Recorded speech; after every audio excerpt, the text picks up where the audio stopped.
నమస్తే అండి అందరికీ. నేను మీ మాధవి కృష్ణ.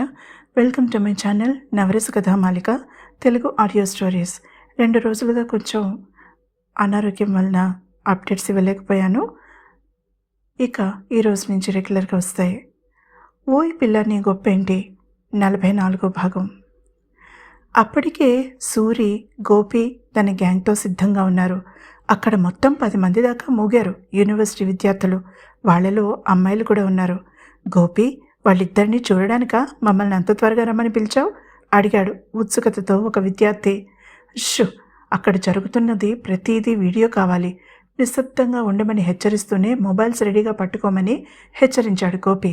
ముఖ్యంగా ఆ వెధవల మొహాలు క్లియర్గా ఉండాలి. జర్నలిజం స్టూడెంట్స్ ఎవరైనా ఉన్నారా? అడిగాడు సూరి. ఒక అమ్మాయి, అబ్బాయి ముందుకొచ్చారు. గుడ్, దీన్ని ఒక సెన్సేషనల్ న్యూస్గా చేసే బాధ్యత మీది, చెప్పాడు గోపి. తమ చుట్టూ బిగుసుకోబోతున్న ఉచ్చు గురించి తెలియని హేమంత్, రమేష్, హరి సిరిల కోసం సిద్ధంగా ఉన్నారు. చెట్లని చాటు చేసుకుని విద్యార్థులు నిశ్శబ్దంగా అర్ధచంద్రాకారంలో వాళ్ళని కమ్ముకున్నారు. జర్నలిజం విద్యార్థులిద్దరూ లాఘవంగా మామిడి చెట్టు మీదకి ఎగబాకారు. ఇప్పుడు గుబురు కొమ్మల మధ్య నుంచి వీడియో షూట్ చేయడం ప్రారంభించారు. నేను చెప్పేదాకా ఎవరూ ముందుకు కదలకూడదు, మరొక్కసారి హెచ్చరించాడు గోపి అందరినీ. తలలు ఊపారు అందరూ మౌనంగా. అసలు అక్కడ ఏం జరగబోతోందో ఎవ్వరికీ తెలీదు. గోపి, సూరి అంచనా వేశారు రమేష్ బుద్ధిని బట్టి. అక్కడ వాతావరణం అంతా టెన్షన్తో నిండిపోయింది. సిరి, భయంతో నాకు కడుపులో దేవేస్తున్న ఫీలింగ్ వస్తోందే, దాదాపుగా ఏడుస్తున్న కంఠంతో అంది హరిణి. వీడి పీడ శాశ్వతంగా వదిలిపోవాలంటే సూరి చెప్పినట్టు ధైర్యంగా నిలబడాలి. గోపి వేసిన ప్లాన్కి తిరుగు ఉండదని చిన్నప్పటి నుంచి చూస్తున్నావు, ఇంకెందుకు పనికిరాని భయం? కోప్పడింది శిరీష. హరిణి ఆమె చేతిని పట్టుకుని అడుగులు వేస్తూ హేమంత్ వాళ్ళు ఉన్న ప్రదేశానికి చేరుకుంది. గోపి ఎక్కడా? తడబడుతూ అడిగింది హరిణి. బాగా దెబ్బలు తగిలాయని హాస్పిటల్కి తీసుకెళ్లారు. మీ ఇద్దరిని తీసుకువెళ్దామని మేము ఇక్కడ ఎదురు చూస్తున్నాం అన్నాడు హేమంత్ కంఠాన్ని మార్ధవంగా మార్చడానికి ప్రయత్నిస్తూ. హరిణి ఒక అడుగు వెనక్కి వేసింది. హాస్పిటల్ పేరు చెప్పండి, మేము వెళ్తాం అంది శిరీష సీరియస్గా. వాళ్ల మాటలు ఆ నిశ్శబ్దంలో స్పష్టంగా వినిపిస్తున్నాయి. స్టూడెంట్స్ ఒకరి మొహం ఒకరు చూసుకున్నారు. గోపికి దెబ్బలు తగిలాయని ఆడపిల్లలకి అబద్ధం చెప్పారని అర్థమైంది వాళ్ళకి. కోపంతో పళ్ళు నూరారు. ముందుకు దూకుపోతున్న వాళ్ళని ఆగమన్నట్టుగా కళ్ళతోనే సైగ చేశాడు గోపి. సూరి రక్తం మరిగిపోతోంది. కానీ గోపి చెప్పినట్టుగా కొడితే దిమ్మ తిరిగి ప్రపంచం గిర్రున తిరగాలి వెధవలకి అనుకున్నాడు. ఇండియా పాకిస్తాన్ మ్యాచ్ ఆఖరి ఓవర్లు చూస్తున్నంత ఉత్కంఠ అక్కడ నెలకొంది.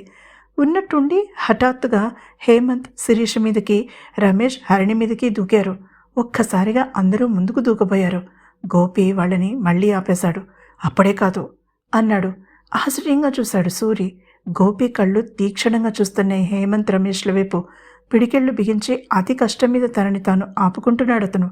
సరిగ్గా అదే సమయంలో ఆడపిల్లలిద్దరినీ బలంగా తమ వైపుకు లాక్కుని మత్తుమందు వాసన చూపించారు హేమంత్, రమేష్లు. క్షణాల్లో స్పృహ తప్పారిద్దరు. వాళ్ళని భుజాల మీదకి ఎత్తుకుని కారు వైపు అడుగులు వేస్తున్నారు రమేష్, హేమంత్. ఇప్పుడు అన్నాడు గోపి. చెట్టు మీద ఉన్న వాళ్ళు వీడియో ఆపేశారు. వెంటనే సోషల్ మీడియాలో అప్లోడ్ చేసేశారు. హే అంటూ పెద్దగా అరుపులు వినిపించేసరికి ఉలిక్కి పడ్డారు దుర్మార్గులిద్దరూ. భుజాల మీద ఉన్న ఆడపిల్లలని కిందకి దించాలని కూడా అనుకోలేదు. సరిగ్గా అదే సమయంలో పోలీస్ సైరన్ వినిపించింది. ఎక్కడి వాళ్ళక్కడ స్థాణువై నిలబడిపోయారు. సూరిని ఆపేశాడు గోపి. వాళ్ళని చుట్టుముట్టండి, ఏమీ చేయకండి ఆజ్ఞాపించాడు గోపి. అతని కంఠం కంగున మోగిందక్కడ. ఎవరూ ముందుకి అడుగు వేయలేదు. అంతలో అక్కడ పోలీస్ వ్యాన్ ఆగడం, అందులో నుంచి పోలీసులు దిగడం జరిగిపోయింది. పోలీస్ కార్ వెనకే భార్గవ కార్ ఆగింది. అందులో నుంచి భార్గవ, రేఖలతో పాటుగా డీన్ దిగాడు. అందరూ ఆ గుంపు దగ్గరికి చేరుకున్నారు. ఏం జరుగుతోంది ఇక్కడ? కోపంగా అడిగాడు సిఐ మోహన్. సార్, వీళ్ళిద్దరూ ఆ ఆడపిల్లల మీద మత్తుమందు జల్లి తీసుకుపోవడం చూసి ఆపడానికి వచ్చాం అన్నాడు గోపి వినయంగా. భుజాల మీద ఆడపిల్లని వేసుకుని బిక్కచచ్చిపోయి నిలబడిన వాళ్ళిద్దరినీ కోపంగా చూశాడు సిఐ మోహన్. కిందికి దించండ్రా కఠినంగా అన్నాడు. అప్పుడు స్పృహలోకి వచ్చారు వాళ్ళు. చటుక్కున నేల మీద పడుకోబెట్టారు. గాఢమైన నిద్రలో ఉన్నట్టుగా ఉన్నారు సిరి, హరి. భార్గవ కంగారుగా ముందుకు రాబోయాడు. సిఐ మోహన్ ఆపేశాడు. తనతో వచ్చిన లేడీ కానిస్టేబుల్కి సైగ చేశాడు. ఆమె వంగి వాళ్ళిద్దరి బుగ్గలు తట్టి లేపడానికి ప్రయత్నించింది. లేవలేదు వాళ్ళు. గవర్నమెంట్ హాస్పిటల్కి తీసుకువెళ్ళాలి. వీళ్ళిద్దరిని కస్టడీలోకి తీసుకోండి. మగవాళ్ళని చూపిస్తూ మరొక కానిస్టేబుల్కి చెప్పాడు సిఐ మోహన్. వాళ్ళు రావడానికి మొరాయిస్తుంటే బలవంతంగా నెట్టుకుంటూ వ్యాన్ ఎక్కించారు. ఈ అమ్మాయిల తాలూకా ఎవరైనా ఉన్నారా? అడిగాడు ఇన్స్పెక్టర్. నేను వాళ్ళ అన్నయ్యని, ముందుకు వచ్చి అన్నాడు భార్గవ. అసలు ఏం జరిగిందో చెప్పగలరా? అడిగాడు. నేను చెప్తాను సార్ అంది రేఖ. సిఐ ఆమె వైపు పరిశీలనగా చూశాడు. సాధారణంగా పోలీసులతో మాట్లాడడానికి ఆడవాళ్లు ఇష్టపడరు. సినిమాల్లో చూపించినంత గొప్పగా ఏమీ ఉండదు పోలీసుల పరిస్థితి. వాళ్లతో పబ్లిక్ ప్రవర్తన కూడా. భయం మాత్రం ఉంటుంది. భార్గవ అతనికి రేఖకి మధ్యగా అడ్డుగా నిలబడాలన్న కోరికని అతి కష్టం మీద ఆపుకున్నాడు. చెప్పండి అన్నాడు సిఐ మర్యాదగా. లైబ్రరీ దగ్గరికి ఒక అమ్మాయి రావడం, గోపికి దెబ్బలు తగిలాయని చెప్పడం గురించి చెప్పింది రేఖ. గోపి ఎవరు? అడిగాడు సిఐ. అతను ముందుకొచ్చాడు. దెబ్బలు తగిలాయా? అడిగాడు. లేదు సార్, వాళ్ళు అబద్ధం చెప్పారు అన్నాడు గోపి వినయంగా. నీ గొంతెక్కడో విన్నట్టుందే అనుమానంగా చూస్తూ అన్నాడు అతను. ఓయి పిల్ల, నీ గొప్పెంటి జీకే సార్ అంది లేడీ కానిస్టేబుల్. తను గుట్టు రట్టయిందని అర్థమైంది గోపికి. తన వైపే అందరూ ఆశ్చర్యంగా చూడడంతో. అబద్ధం చెప్పలేడు కాబట్టి నిజం ఒప్పేసుకున్నాడు గోపి. మీ ప్రోగ్రాం అంటే మా చెల్లెలికి చాలా ఇష్టం. మీ ఆటోగ్రాఫ్ ఇస్తారా? తన జేబులో ఉన్న ఒక తోక పుస్తకం బయటకు తీస్తూ అన్నాడు సిఐ మోహన్. నాకు కూడా అంది లేడీ కానిస్టేబుల్. ఇబ్బందిగా అక్కవైపు చూశాడు గోపి. చెయ్యమన్నట్టుగా సైగ చేసింది రేఖ.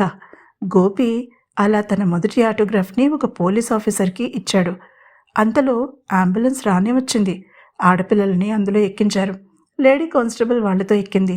మీకేమీ అభ్యంతరం లేకపోతే నేను కూడా వాళ్లతో వెళ్ళొచ్చా? మర్యాదగా అడిగింది భాగ్యరేఖ. నోనో, అభ్యంతరమేం లేదు, ప్లీజ్ అన్నాడు మోహన్ చిరునవ్వుతో. ఆమె భార్గవ్ వైపు ఒకసారి చూసి అంబులెన్స్ వైపు నడిచింది. భార్గవ ఆందోళనగా చూశాడు అంబులెన్స్ వైపు. మీరంతా ఇక్కడేం చేస్తున్నారు? అడిగాడు అందరినీ చూస్తూ. ఇక్కడ ఎవరికీ అడ్డు ఉండదని క్రికెట్ ఆడుకోవడానికి వచ్చాను సార్ అన్నాడు సూరి సిఐ మోహన్తో. అవునన్నారు అందరూ. అదే టైంలో వాళ్ళు అమ్మాయిల్ని భుజానికి ఎత్తుకోవడం కనిపించింది. ఆపడానికి ప్రయత్నించాం అంది వాళ్ళలో ఒక అమ్మాయి. మరి 20 నిమిషాల ముందే నాకు కాల్ చెప్పినది ఎవరు? అడిగాడు సిఐ మోహన్ అనుమానంగా. నేను సార్, ముందుకొచ్చింది ఒక అమ్మాయి. నీకెలా తెలిసి ఇక్కడ ఇది జరగబోతోందని? అడిగాడు సిఐ ఆమె వైపు అనుమానంగా చూస్తూ. డీన్ చెమటలు కక్కుకుంటూ అక్కడ తతంగమంతా చూస్తున్నాడు. భార్గవ భయం లేదన్నట్టుగా కళ్ళతోనే ధైర్యం చెప్పాడు ఆయనకి. నేను మా ఇంటికి రోజు ఈ దారి మీద నుంచే వెళ్తాను సార్. ఇది షార్ట్ కట్. ఈరోజు వాళ్ళ మాటలు విన్నాను. ఎవరో అమ్మాయిని కిడ్నాప్ చేయాలని మాట్లాడుకుంటున్నారు. అప్పటికే 15 గంటల నుంచి ఇక్కడ ఎదురు చూస్తున్నారని తెలిసింది. వెంటనే లైబ్రరీ మేడంకి కాల్ చేశాను అంది. ఎవరన్నట్టుగా చూశాడు. అదే సార్, ఇప్పుడు అంబులెన్స్లో వెళ్ళారు కదా, ఆమె చెప్పింది. తర్వాత అడిగాడు సిఐ. ఆమె వెంటనే పోలీసులకు ఫోన్ చేయమన్నారు. నన్ను వాళ్ళ కంటపడొద్దని హెచ్చరించారు. అలాగే భార్గవ సార్కి కాల్ చేసి చెప్తానని చెప్పారు. ఆ అమ్మాయి చెప్పింది. గోపి ప్లాన్ ఎంత పకడ్బందీగా ఉందో అప్పుడు అర్థమైంది సూరికి. ప్రతి చిన్న విషయాన్ని గురించి ఆలోచించి మరీ ప్లాన్ చేశాడు. నేను చెట్టుకి వీడియో తీసి నా ఫ్రెండ్కి పంపాను చెప్పింది ఆ అమ్మాయి. అక్కడి వాళ్ళ స్టేట్మెంట్స్ తీసుకున్నాక డీన్ని భార్గవ్ని పోలీస్ స్టేషన్కి రమ్మన్నాడు సిఐ. వాళ్ళ మీద ఎఫ్ఐఆర్ ఫైల్ అయింది. అప్పటికే సోషల్ మీడియాలో హేమంత్ వీడియో వైరల్ అయిపోయింది. అది అతని తండ్రికి చేరింది. శివాలెత్తిపోయాడాయన. కొడుకు దుర్మార్గం అంత పబ్లిక్గా అందరి ముందు బయటపడ్డాక ఇక అతన్ని అక్కడ ఉంచడం అసాధ్యమనిపించి బెయిల్ సంపాదించి అక్కడి నుంచి దూరం పంపేశాడు. అలా గోపి హరిణికి హేమంత్ గొడవ, శిరీష్కి రమేష్ గాడి గొడవ తప్పించాడు. ఇదంతా చూసిన సంకీర్తన మరింత బెదిరిపోయింది. ఆమెను తీసుకుని భార్గవ, సూరి, గోపి హాస్పిటల్కి బయలుదేరారు హరి సిరిల కోసం. తర్వాత ఏం జరిగిందో తెలుసుకోవాలంటే తప్పకుండా తర్వాత ఎపిసోడ్ని వినండి. ఈ ఎపిసోడ్ కనుక మీకు నచ్చినట్లయితే తప్పకుండా లైక్ చేయండి. అలాగే నా ఛానల్ని సబ్స్క్రైబ్ చేసుకోవడం మర్చిపోకండి. తిరిగి మరొక ఎపిసోడ్తో మళ్ళీ కలుసుకుందాం. అంతవరకు సెలవు.